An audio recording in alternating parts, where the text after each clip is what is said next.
Well, the day is finally here. It has arrived. Jujutsu Kaisen Season 3, The Culling Games Part 1, has officially aired today. But in this video, I'm going to be doing a deep dive into the opening for this season.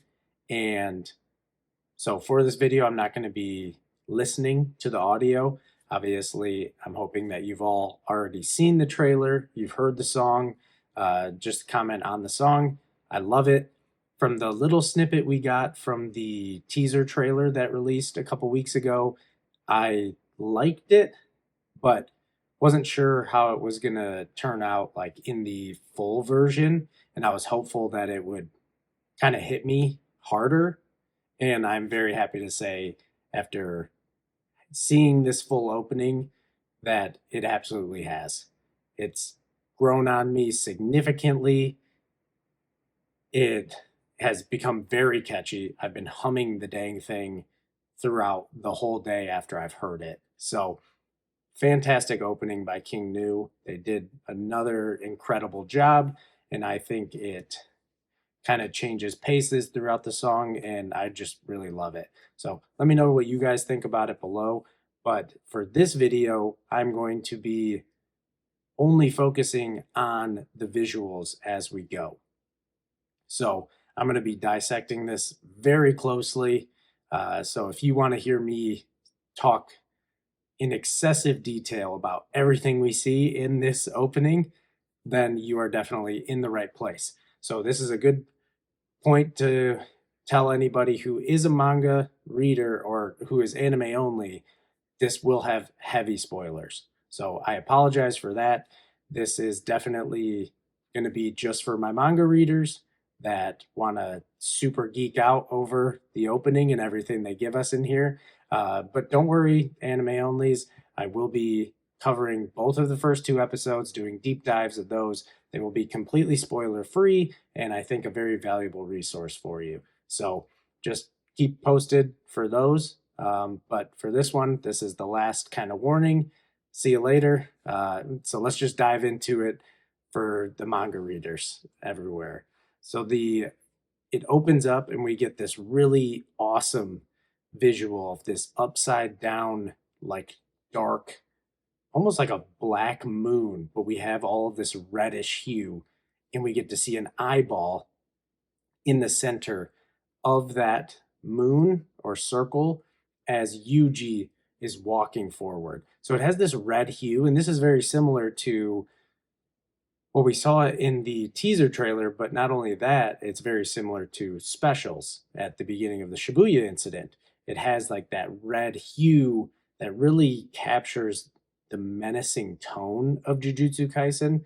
So, and obviously, a big motif of this whole season is the blood that's on Yuji's hands, or what he feels after the Shibuya incident and the devastation that occurred. So the red, fully fitting, and at first I wasn't sure, like, oh, whose eye is this? But from what we see later on in the trailer or in the opening, I believe this is clearly Kenjaku's eye looking through not the moon, but through a barrier because of the different calling game barriers. But we'll get there when we get there. But Yuji's just walking in. Then we get some cool explosive shots here of a bunch of kanji that I don't know what it says, but we get some explosions going off, really sweet action dynamic shots of first we have Yuta, who's like flying through the sky, slashing with his sword. Then we've got Yuji flying through the sky next, charging up a cursed energy punch here. And I think kind of like the flying aspect has to do with the relation to when you enter a culling game barrier into a colony. If you answer the Kogane's question, yes, it randomly teleports you to different like save points in the colony. And that's when Yuji, falls from the sky when he first enters Tokyo Colony number 1. So I think that's kind of like what it's referencing here. But we get Yuji, and I don't think anybody, it's not like I'm saying anything new here, but the visuals in this opening, I think, which is crazy to say, I think it's the best that I've seen from Jujutsu Kaisen, which is insane because specials visually was a feast. Ao no Sumika was incredible. I mean, just all of them. Like even like the one from Vivid Vice, like Gojo walking through the rain, but he has no umbrella and he's got the infinity on. So I mean, just it looks so good, and I feel like that's what you're just going to keep hearing, obviously, throughout the season, every episode. And I think that's just something for all of us as fans of the series to just really be grateful for what we have and are receiving compared to, what treatment some other series get. So just wanted to give my props down to obviously the team at Mappa, all of the animators, Goshizono, the director. I mean, Jujutsu Kaisen season 2 was like his first debut as a director. The guy is insane. And he clearly knows how to bring Jujutsu Kaisen to life to the greatest effect. The next scene we get here is seemingly what I would get. It just looks like it's in one of those old clan houses. My guess would be kind of like the Kamo clan because it's Choso here. And he's literally just doing flips, like just spinning in the air over and over again. So not sure what's going on there, but it looks cool. Then we get our boy Megami, and they very cheekily, he like jumps backwards, and they very cheekily throw in an image of him using domain expansion because we get to see the skeletal, like spinal cord section behind him that happens when he opens his domain against Reggie in the gymnasium. And it even has like the like lines coming out of it, and you can see the little bow string that's at the base of it as well. So it's that construct that first shows up when he activates Chimera Shadow Garden against Reggie. So they kind of snuck that in there. Then we get this sensational, fluid transition of Maki on fire.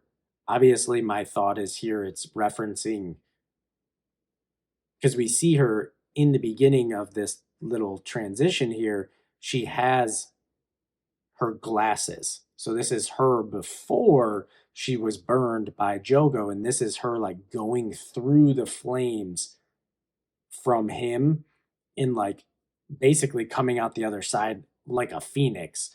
She's obviously fully scarred from Jogo, and her hair is different. So that was a major change for Maki's character design from post Shibuya. So and it looks amazing.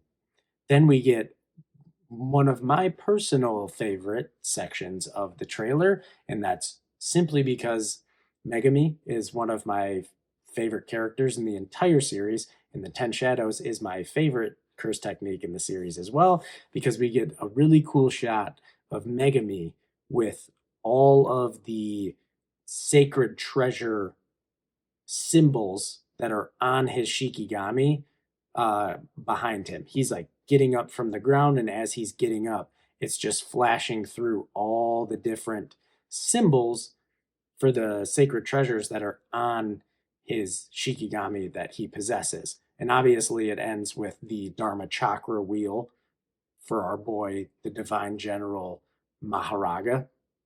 We get a cute little tumble from Panda, of course, because, he's a panda, but he's not a panda. And we get to see Masamichi Yaga here, kind of under the uh, lamp posts on the street. And it's very interesting because first they show us from the front, then it switches around and shows him from the back. This is obviously after he escapes prison from his imprisonment, and we know he is set to be executed because he incited helped incite the Shibuya incident because he was Gojo and Geto's teacher, um, obviously being very falsely imprisoned and sentenced. But this is when he escapes before he runs into that sorcerer assassin from headquarters and Gakuganji. Then we get really cool throughout this trailer, or throughout the, I don't know why I keep saying trailer, throughout this opening, there are tons of references to actual pieces of art, like real pieces of art that are like famous, but there's in this they're replacing, they're putting in our characters into those famous paintings. So super cool. We first have Maki here, like on top of a tiger, and I think this is a reference to like a painting of Miyamoto Musashi, I believe. Let me know down below. I believe that's right. I didn't like look up any of these. This is just going off of my very, very limited knowledge of like art and culture on that stuff. But I think that's Miyamoto Musashi. We get Yuta and Rika here, like stabbing down on a cursed spirit. Then we get a cool transition of Maki, then Yuji, Yuta. Then this is where it enters a segment where it's basically like all the good guys, and they have the black flash effect going off from them. And first here we have Yuki. So Yuki's front and center here, just got the fist out, just like shattering off of her. Looks incredible. Obviously, cannot wait to see her in action because her fight with Kenjaku, Choso involved, like that whole thing is going to be an insane spectacle. Uh, I'm not exactly sure what, or not exactly sure when we're going to get that from her.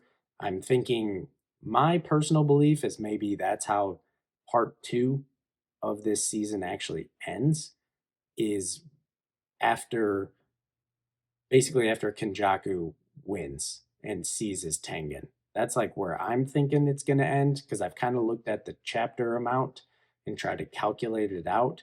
But if they want to go for like maximum uh, jaw dropping cliffhanger, that would obviously be chapter 212 when Sukuna takes over Megami.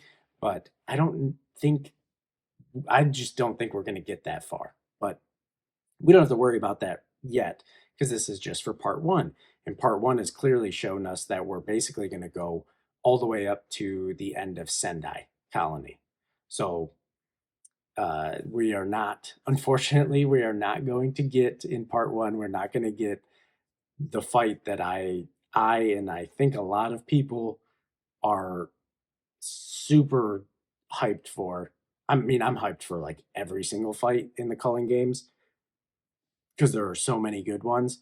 But obviously, Hikari versus Kashimo, one of the greatest fights in the entirety of the series. But that will be in part two because if it ends, part one clearly is showing us that it ends at Sendai, and Tokyo Colony number two, where Hikari versus Kashimo happens, that's after Sendai. So we get Tokyo Colony number one. Well, technically before that, we're going to get the Yuji Yuta stuff, which we already technically have gotten with the first two episodes. Then we get the info dump from Tengen about Kenjaku's plans and how the Culling game actually functions with the barriers.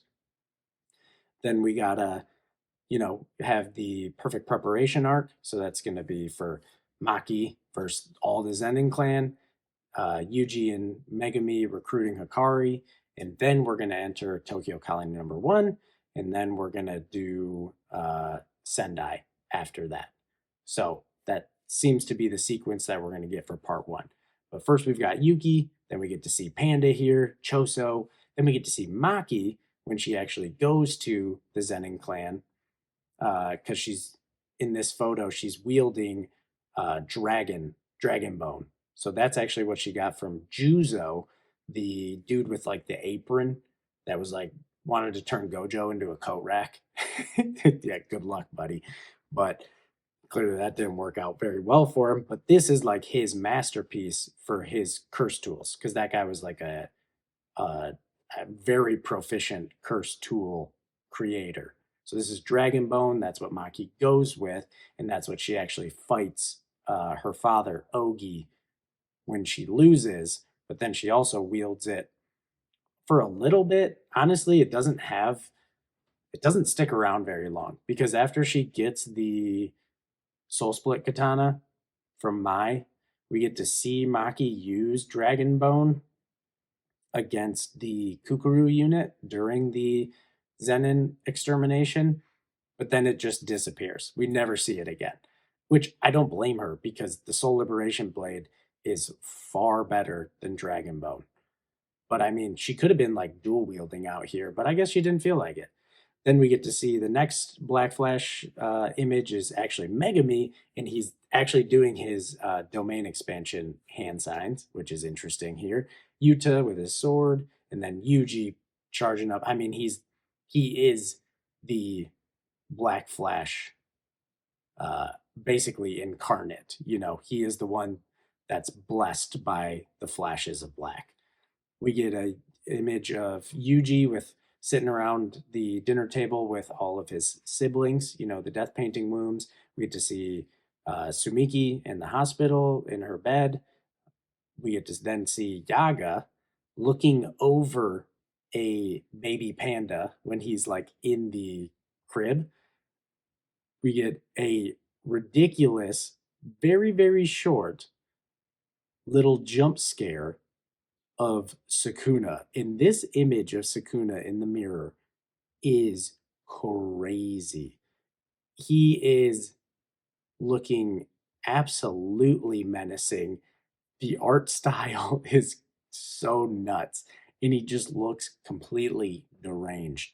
And it's so interesting because we get to see Yuji's hands, because Sukuna's the reflection looking back, but we see, of course, Yuji's hands on the sink, and they're covered in blood. And that's what I was talking about at the beginning of the video, where that is the central kind of psychological mindset that Yuji is in. He is racked with guilt. He cannot get rid of that stain that he feels is on him. And I mean, that goes all the way into his fight with Higuruma. And ultimately, the fact that Yuji does take on that burden is ultimately what gets Higuruma to stop fighting him and give him his points. So that's just Yuji, his character. I mean, he's an incredible protagonist, but I also feel absolutely horrible for him because he's just going through it. And Sukuna here just looks like he's having the best time of his dang life. We continue on. We get a really awesome shot of Yuki just standing on the top of a skyscraper, looking over the cityscape with the giant Culling game barrier shooting up into the sky. And we continue transitioning through some images, which really interesting here. There's a good amount of bombs, like bomb imagery in this opening. And obviously that's in reference to Kenjaku, and it's in reference to actually Reggie Star when he talks to Megami about the purpose of the Culling games and the way it functions, and he says all of the rules, all the stuff is basically he thinks it's a prelude in that Kenjaku is going to drop a bomb. He thinks it's coming later. That when basically everything reaches a stalemate, Kenjaku is going to drop a bomb on all of them, which ends up being 100% correct because that's when we start having the military forces from foreign nations infiltrating the colonies to capture sorcerers. But really, they were mainly just to be used as fodder to be killed by the curse spirits in those colonies to then harness their cursed energy through death to then complete the prerequisites before the merger with Tengen. So it's really cool that they're implementing that bomb aspect like throughout this trailer. Then we get to see our kind of good guy crew, which is, Tengen, Yuki, Yuji, Choso, Megami, Yuta, and Maki here. So that's obviously when they go to the Tomb of the Star to go talk to Tengen.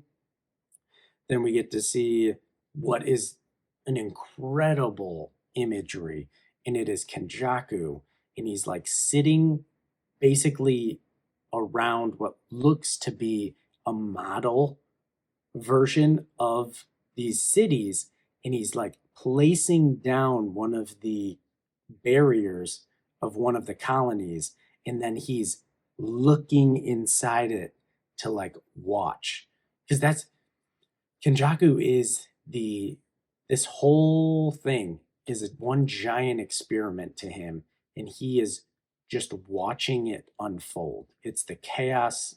He is the mad scientist character to its like truest form, because it's not even, this whole thing isn't even to elevate himself. This thing is to try to reach the next level of cursed energy and sorcerers and cursed spirits, and he wants to just be the one to allow that ascension or evolution to happen. It's not even for him. So this is just an incredible shot with a ton of deep meaning and a peek into Kenjaku's psychology and his character. And obviously, him looking through the colony barrier is the eyeball that we see at the very beginning of the trailer that I talked about. Then we get to see Maki just walking down this way of lights. It's like got lights all above her. She's looking sweet. It's after her post awakening because she doesn't have the little cape here. Then we get a cool outer shot of the one of the colonies here. We got our boy Yuji. Then we've got an imagery of like children's blocks that have been knocked over, but they're actually going in reverse and like stacking back up. We get some panda running through the forest. We get a really sweet shot of Maki and Mai skipping through a field here. Obviously, comes with some somber, thoughts here because we obviously know what ends up occurring. Then this is where we get a string of art inspired images in this opening. And the first one is crazy. It's Kenjaku, well, it's Yuji in the womb, or it's a Yuji as a baby with Kenjaku in Kaori Itadori's body.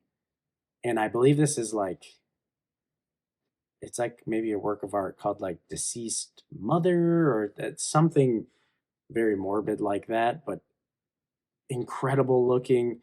Then we get obviously Maki and Mai here sleeping as children, babies in a bed. And I think this is a piece of art that is something about like twins. So obviously very fitting. We get to see Yaga and Panda. I know that this is probably a reference to a piece of art. I do not know this one, so please let me know in the comments down below what this one is inspired by.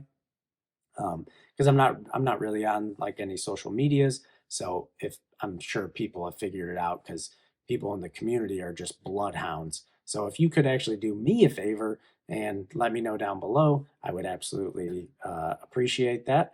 Next, we get to see a very, very cute yet also sad image of, this is Kusakabe's sister and her son, Takaru. Takaru, Takeru. I think if you, I'm not Japanese, so I'm trying my best here. But this is obviously Kusakabe's sister who lost her son, which then we know Yaga basically was able to get the information of Takaru's soul into a cursed corpse. And that's why Kusakabe owes Yaga in the first place, because it basically, his sister, after losing her son, was just completely destroyed, which completely understand. I have a son of my own, and honestly, never would. I can't even like speak on it honestly because it would be just it would shatter me into a million pieces. So I feel for her very much, and obviously getting her son in some capacity back was completely just life changing for her, and that's why Kusakabe owes Yaga so much, and that's why he sets Panda free from the jail. We get an image of the Scream, the famous painting, the Scream. I don't know who this is supposed to be. It clearly looks to be a female, but I it blocks out the eyes and the face. We just have like one strand of hair here. So honestly, I cannot tell who that is supposed to be. Again, let me know what your guys' kind of thoughts and ideas are. We get our goat Takaba in the gym doing some funky dancing and working out. We get some shots of Naoya, more Maki and Mai, obviously a huge part of what's going to be happening. We get a quick, I think this is another art piece that I do not know of, but it's at like the crossroads in the city, and it's Remy here. This is when she's leading Megami to who he thinks is Higuruma, but it's actually the trap because it's Reggie and his little posse of people. Then we get to see another crossway through the city, and it's Amai here, who, the guy who wants to end up apologizing to Itadori and from all the way back at junior high. Then we get a very gruesome shot of the two people that Higuruma, during when he snapped in his court case and awakened like his sorcerer abilities, these are the two people that he actually did kill. It was the judge and the opposing counsel. Then we've got Yuji and Takaba in the gym, fist pumping, getting after it, working out, get some shots. Hilariously, we get to then see Megami there too. But, Yuji and Takaba are all like gung ho, excited, enthusiastic. And then we got Megami just he can't do it. He's not this is not Megami's scene here. And then we get my favorite of the art pieces, like the art inspired pieces here, and it's the one for Yuta, and it's him in his fight with Kuro Urushi, the cockroach curse spirit, and it is the Gustav Klimt, the kiss. That is what it is. And this is actually the moment in the fight that it looks like Yuta is gonna lose, and Kuroshi is going to devour him. But this is actually where he just straight up from his mouth injects positive energy right into Kuroshi's head and just obliterates him in one shot. So very cool that it's not only it fits completely well with the actual art reference, and that's actually what it looks like happens in the manga. So couldn't be any better. We get another image of a bomb dropping. Then we get to see, we kind of flash through a bunch of the characters from this season with like different color filters over them. And the first one is Yaga here. This is after he escapes and right before he fights against Gakuganji and the sorcerer assassin dude. Obviously, he fights without any of his cursed corpses, so severe disadvantage because he can't even use his own curse technique, and that's ultimately why he ends up just straight up losing. Then we've got Yuta here putting on the Rika's ring. We get a quick snippet of Ranta Zenin. Uh, if you don't remember who that is, that's the younger Zenin clan member, the member of the Hiei, and he's the one who uses like the eye curse technique, which we never got like a name for or even an explanation. But he's seemingly whoever he can it's like an ocular ability, and it's whoever he like lays eyes on, he can like immobilize them in his field of vision. So we get to see him for a second. Then we got Gakuganji, rocking out. We get to see our boy Choso charging up the convergence for his piercing blood. Then we've got our boy Higuruma here with the executioner's sword. Then Yuji is the last, or then Yuji's charging up some cursed energy. We get the ultimate I don't know if I want to call him lazy. Maybe I call him lazy. Yeah, the lazy sorcerer, Kusakabe, but one of the strongest grade one sorcerers in the series, confirmed. So crazy.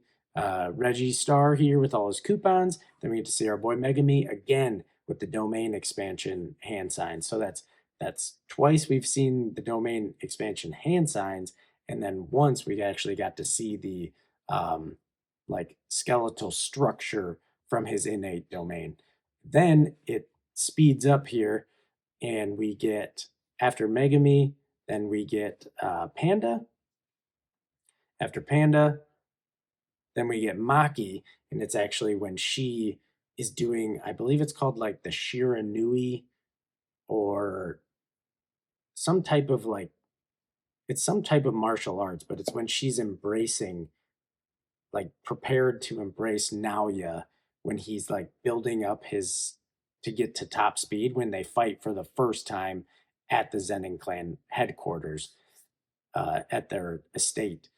And that's where she's like waiting for him as he's building up his speed. So that was really cool there. Then we get to see actually Jinichi Zenin, Toji's brother, and he's charging up his punch, which is his curse technique. Is like he can create like the giant fists of cursed energy um, to attack with. We don't get to see much of him either because after he uses this, Maki just beheads him. So yeah, we get to see Hikari, then Kirara, then we've got Yuki with Garuda flying around her. Then we get to see Naoya. It ends with Naoya here, and then he uses his projection sorcery. Then we get some landscape shots. Then we've got Hikari at the fight club, the underground fight club. And the dude, this is not like entirely what his design looked. He didn't look. They like swagged him out. They swagged the boy out. So he's looking like a boss, like literally. I mean, he is the boss. He's the boss of this underground fight club, and he looks the part. He's got the chains. He's got the wrist. He's icy. He's got the flow. He's got the jacket. I mean, Hikari's my boy, so looks amazing. Cannot wait to get more of Hikari this season. We get some more shots. Then we get this beautiful sequence of Kirara, and she's got like the celestial astronomy. Um, what's the constellation kind of imagery going on? Obviously, because Love Rendezvous, her curse technique, the motif is based off of a constellation, which is the Southern Cross. So really cool there. Then we get a quick shot of Higuruma as he's holding a sunflower, which is like burning, which obviously the symbolism here, the lawyers of Japan, the pins they wear, it's a pin of a sunflower. So that's one reference. And I believe either Hiromi or Higuruma, one of his names actually like translates to sunflower. So it's like a double entendre there. Then we get like a family photo. Was not prepared for it, but there's a family photo of the Zenin clan here. And in the front row, obviously just the back area is all the like Kukuru unit, and that's the one with all the masks over their face.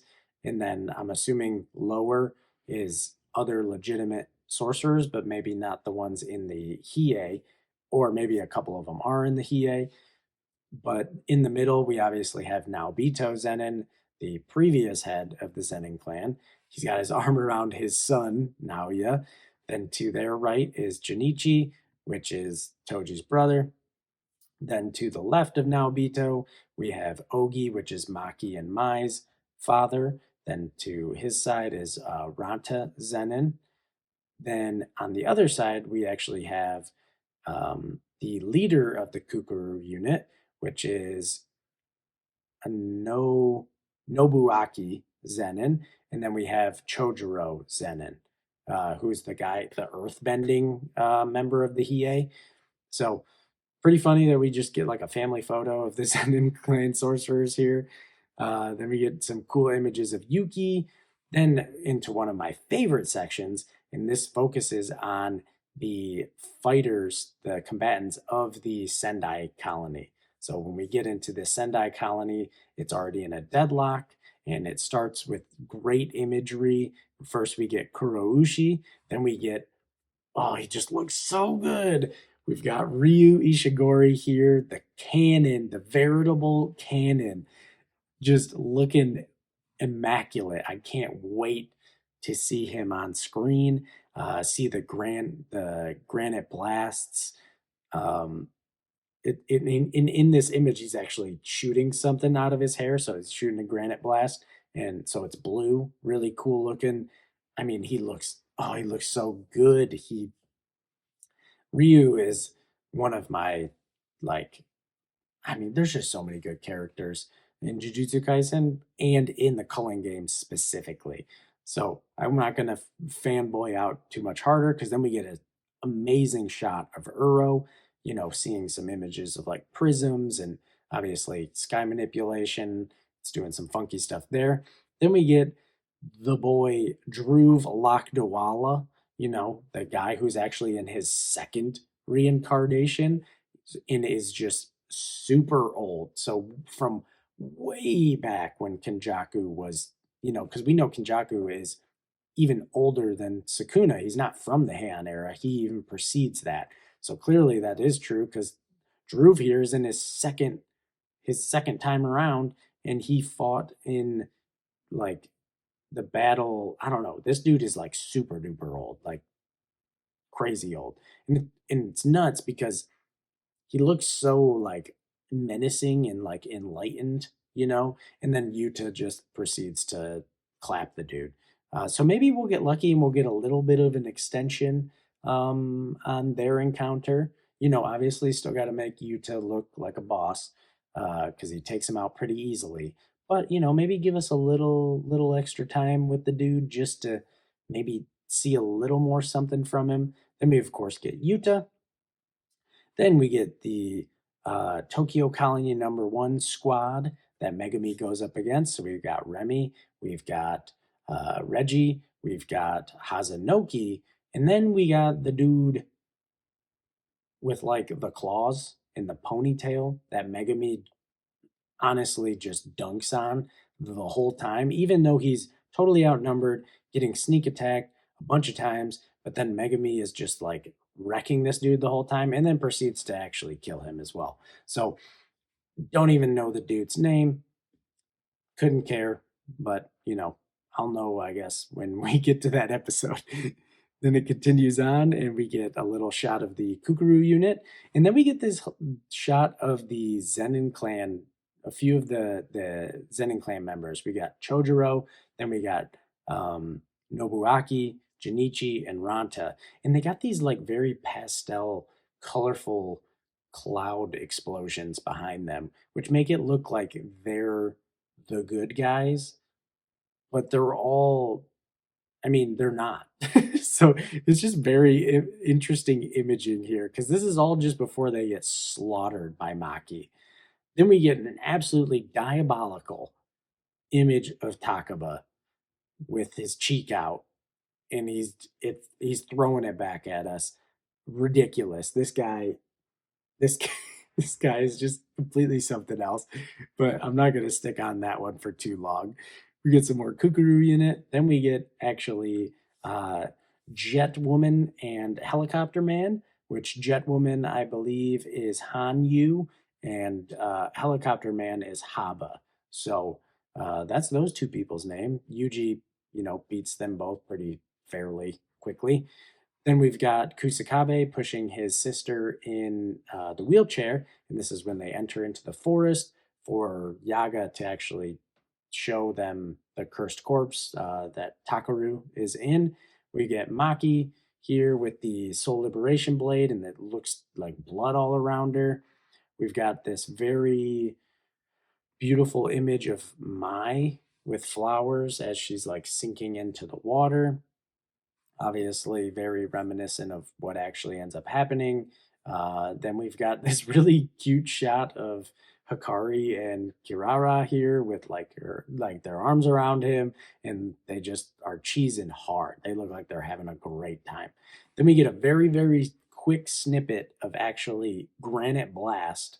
It's the blue arcing shot. This is actually in the fight in Sendai when Yuta decides to come at Ryu from a distance after Uro starts kind of getting involved after after Kuroushi gets taken out.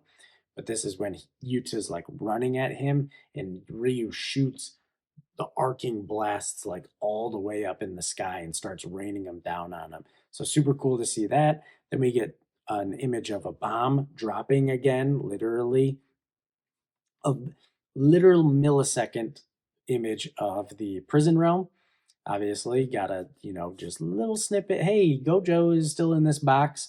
And then we get, as the prison realm disappears, actually get a street lamp post with the moths underneath it. And that's in reference to the chapter when Panda comes and finds Yaga already passed, and we get to see the moth imagery in the actual chapter. Then Yuji with the blood on his hands again, and of course we got to throw in the gears, the cogs, the cog mentality of the sorcerers, the endless cycle of rebirth with the curses, and then it ends with the explosion of the bomb. And this is one of my favorite parts of the whole trailer because it's just such an amazing imagery. The bomb is exploding, and inside is Kenjaku, and he is just laughing. He is just having the grandest of time because again, this is all to chase his completely engrossing sense of curiosity. And to him, it's enjoyment, because he even laughs when he explains to Choso if the merger with Tengen and what's created is just a big goofy looking clown mask thing, like wouldn't that be hilarious? After all this death, all this manipulation, Kenjaku is just he's engrossed with the experiment and trying to push the boundaries. So, an amazing way to end the opening. This opening visually was just a 100 out of 10. I will always sit here and just, you know, I'm going to boast about it because it just looks, I honestly couldn't ask for anything more. And so, but I've talked exceptionally long. And if you've made it to this point, I greatly appreciate you. I will be covering every episode in detail, similar to this. So, again, thank you. And I hope you enjoyed. And I will catch you guys in the next one. But, make sure you have a great day or night. And let's just all be happy. Jujutsu Kaisen is finally back in 2026. So, peace out, guys.